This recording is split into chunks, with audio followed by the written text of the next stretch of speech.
Bonjour à tous. Aujourd'hui, on va s'intéresser à un projet crypto qui fait un bruit monstre en ce moment. Bitcoin Hyper.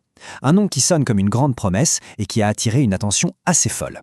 Alors, on va décortiquer ça ensemble pour y voir plus clair. Le premier chiffre, celui qui met vraiment ce projet sur le devant de la scène, il est là. 18 millions de dollars. C'est la somme énorme qu'ils ont réussi à lever pendant leur prévente. Rien que ça mérite qu'on s'y arrête. Et ce n'est pas qu'une question d'argent. Apparemment, les observateurs la qualifient déjà de prévente la plus suivie de 2025. L'engouement est donc bien réel et il va au-delà du simple montant récolté. Ok, première partie. On va essayer de comprendre d'où vient ce succès. Quels sont les chiffres qui expliquent cette popularité assez fulgurante? La vitesse à laquelle l'argent est rentré est vraiment ce qui frappe le plus. On parle d'une moyenne de 200 000 dollars levés par jour. Et en seulement 5 jours, hop, plus d'1 million de dollars dans les caisses. Le rythme est effréné, c'est le moins qu'on puisse dire.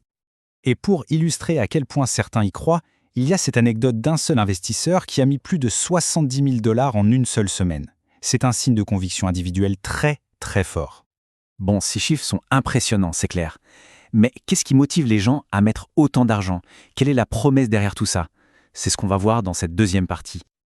Alors, Bitcoin Hyper, c'est quoi au juste? En gros, c'est ce qu'on appelle une solution de couche 2. L'idée, elle est hyper ambitieuse, rendre le réseau Bitcoin programmable. Le but, elle est concurrencer des géants comme Ethereum ou Solana, tout en s'appuyant sur la sécurité légendaire du Bitcoin. Pour faire simple, la différence fondamentale, elle est là. D'un côté, on a le Bitcoin classique, qu'on connaît tous, une réserve de valeur sur un réseau ultra sécurisé. De l'autre, la promesse de Bitcoin Hyper, c'est d'ajouter par-dessus tout un tas de choses. Des applications décentralisées, de la finance décentralisée, la fameuse DeFi, des stablecoins, bref, on ajoute toute une couche d'utilité. D'accord, mais comment ça marche techniquement? Le mécanisme clé, c'est ce qu'ils appellent le pont canonique. Pour résumer, on verrouille des vrais bitcoins, ça permet de créer une version enveloppée, une sorte de clone sur le réseau Hyper, et pour récupérer les originaux, il suffit de brûler, de détruire cette version enveloppée. C'est ce système de va-et-vient qui est censé tout garantir. Côté finance, sa valorisation est estimée à 272 millions de dollars. Alors, ça peut paraître énorme, mais certains analystes estiment que c'est encore petit vu le potentiel.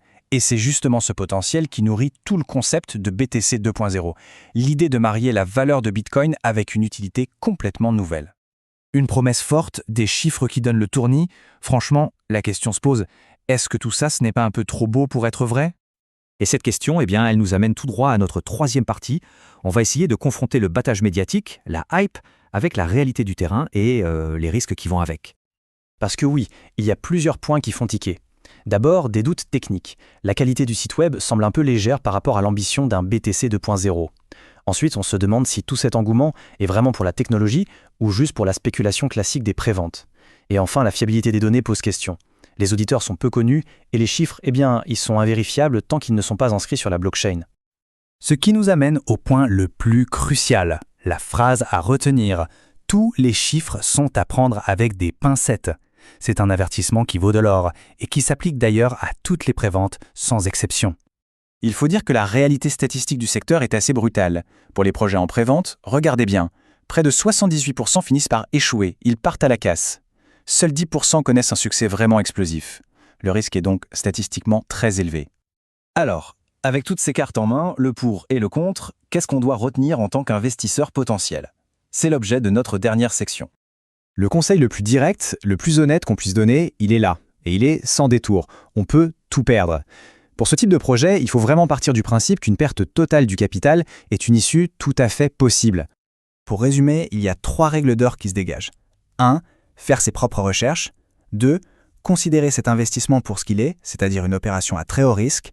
Et 3. La règle fondamentale, on n'investit que l'argent qu'on est absolument prêt à perdre en totalité. On termine donc avec cette question en suspens qui résume parfaitement la situation. Bitcoin Hyper, est-ce une véritable révolution pour l'écosystème Bitcoin ou alors un mirage porté par l'euphorie spéculative des préventes? Seul l'avenir nous le dira.